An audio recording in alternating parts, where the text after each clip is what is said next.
আসসালামু আলাইকুম রহমতুল্লাহ বারাকাতু। আমার যে ছবিটা দেখতে পারতেছেন এই ছবিটা কীভাবে চেঞ্জ করবেন। অনেকে আসলে ভুক্তভোগী, তার দেখা যায় 10 বছর আগের যে চেহারা আর বর্তমান চেহারা অনেক পার্থক্য। যেমন আমার কথা যদি আমি বলি, আমার যখন আমি সৌদি আরবে আসি তখন আমার অল্প একটা দাড়ি ছিল এখানে, আলহামদুলিল্লাহ এখন মুখ ভর্তি দাড়ি। এবং অনেকের দেখা যায় চেহারার সাথে আর আগের আমার চেহারার সাথে মিলে না, তাহলে তারা কীভাবে চেঞ্জ করবেন? একবারে সহজে চেঞ্জ করতে পারবেন তাওয়াক্কালনা থেকে। আমি যদি আপনাদেরকে স্টেপ বাই স্টেপ দেখাই দেই, শুধু তাওয়াক্কালনাটা সফটওয়্যারটা ডাউনলোড করে নেবেন। নেওয়ার পরে একটু নিচে অপশন আসবেন, এখানে আপনি প্রথমে ডিসকভার অল সার্ভিস নামে একটা অপশন পাবেন, সেখানে আপনাকে ক্লিক করে দিতে হবে। ক্লিক করে দেওয়ার পরে ভিউ অল নিউ সার্ভিসে ক্লিক করে দিবেন। তারপরে আপনি পাবেন চেঞ্জ রেসিডেন্টি ফটো, এটাতে ক্লিক করে দিবেন। ক্লিক করে দেওয়ার পরে তারপর আপনাকে কন্টিনিউ ক্লিক করতে পারবেন।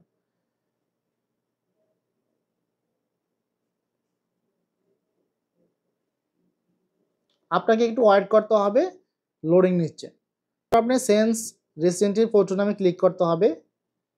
হ্যাঁ, অ্যাটাচ রেসিডেন্টি ফটো অ্যাটাচ করার জন্য বলা হচ্ছে আমাকে, আমি ওইখানে ছবি অ্যাটাচ করব। এখানে একটা ছবির পিক্সেল 480x640 পিক্সেলের একটা ছবি আপনি ফটোশপের মাধ্যমে আপনি এডিটিং করে নিতে পারেন। তবে এত বেশি এডিট করেন না যাতে করে আপনার সাথে কোনো না মিলে, ঠিক আছে? অতিরিক্ত এডিট করা যাবে না। অ্যাটাচড ফটো নামে ক্লিক করে দিলাম আমরা। তারপর আপলোড ফ্রম গ্যালারি, অর্থাৎ আগে থেকে আপনার ছবি তোলা যে ছবিটা ওটা আপনি ব্যবহার করতে পারবেন।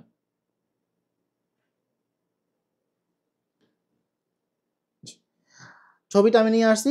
মনে রাখবেন এখানে যেই একটা গোল চিহ্ন সেটা নাক বরাবর মাঝখানে হইতে হবে, সেটা আমি এভাবে দিতে হবে নাক বরাবর, যাতে করে এক বৃত্তর ভিতরে চেহারাটা থাকে।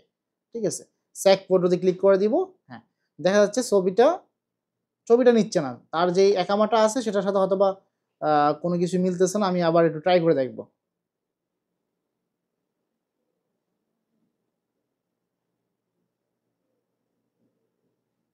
প্রিয় দর্শক, অর্থাৎ আপনি কয়েকটা ছবি তুলবেন কয়েকটা অ্যাঙ্গেলে, যাতে করে যদি কোনটা না নেয় তাহলে অন্য আরেকটা নিয়ে নিবে।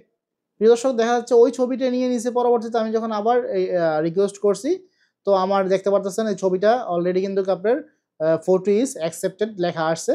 আমাকে কন্টিনিউতে ক্লিক করে দেবো আমি। কন্টিনিউ ক্লিক করলে আমাকে যদি কখনো এরকম ইরর চিহ্ন আসে, ভয় পাওয়ার কিছু নয়। একটু ট্রাই করবেন নতুন করে আবার, তাহলে চলে আসবে। আমি আবারও ব্যাগে যেয়ে কন্টিনিউতে ক্লিক করব। দেখতে পাচ্ছেন ২-৩ বার ইরর আসছে, কিন্তু আমি যখন বারবার ট্রাই করতেছি চলে আসছে। এখন আমাকে বলতেছে পেমেন্ট করার জন্য। কত টাকা? ১৫০ রিয়ালের মতো। ১৩০ রিয়াল প্লাস ভ্যাট। ঠিক আছে? তার পরবর্তীতে আপনাকে ২ টাতেই অ্যাকসেপ্টেড করে দিতে হবে, টিক মার্কগুলো করে দিতে হবে।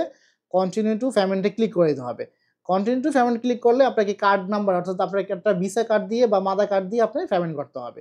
প্রিয় ভাই, আপনি যদি মনে করেন যে এই ভিডিওর মাধ্যমে আপনি উপকৃত হয়েছেন, অবশ্যই আমাদের এই পেজটা ফলো করতে ভুলবেন না। একটা মাত্র ক্লিক করে দেন, যেরকম মোবাইল টিপসেন ফলো বাটনে একটা ক্লিক করে দেন প্লিজ। এই যে আপনি কার্ড নাম্বার দেখতে পাচ্ছেন, আমি যদি এখানে কার্ড নাম্বার দিয়ে দেই, তাহলে কার্ড নাম্বারের মাধ্যমে আমি যদি প্রসিড টু পেমেন্ট ক্লিক করে দেই, তাহলে এটা অবশ্যই মনে রাখবেন, আপনি এখান থেকে ব্যাক আসবেন না। ব্যাক আসলে নতুন করে আর করতে পারবেন না ভাই। এজন্য আপনি প্রথম থেকে আপনাকে সবকিছু ঠিকঠাক মতো আসতে হবে এবং পেমেন্টটা সাথে, সাথে করে দিতে হবে। কেননা আপনি যদি এখন পেমেন্ট না করে আমি যদি ব্যাকে চলে যাই, পরবর্তীতে আপনি পেমেন্টের অপশনটা খুঁজে পাবেন না। তাহলে আপনি এটা শুরুতেই আপনি ওইভাবে কার্ড নিয়ে বসবেন, যাতে করে ফটোটাও দিলেন এবং কার্ড থেকে পেমেন্টটা করে দিলেন।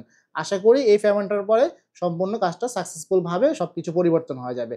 অবশ্যই আপনি নতুন কার্ড তুলতে ভুলবেন না। প্রিয় ভাই, ভালো লাগলে এই ভিডিওটা শেয়ার করবেন। অনেক প্রবাসীর উপকারে আসবে। আল্লাহ হাফেজ।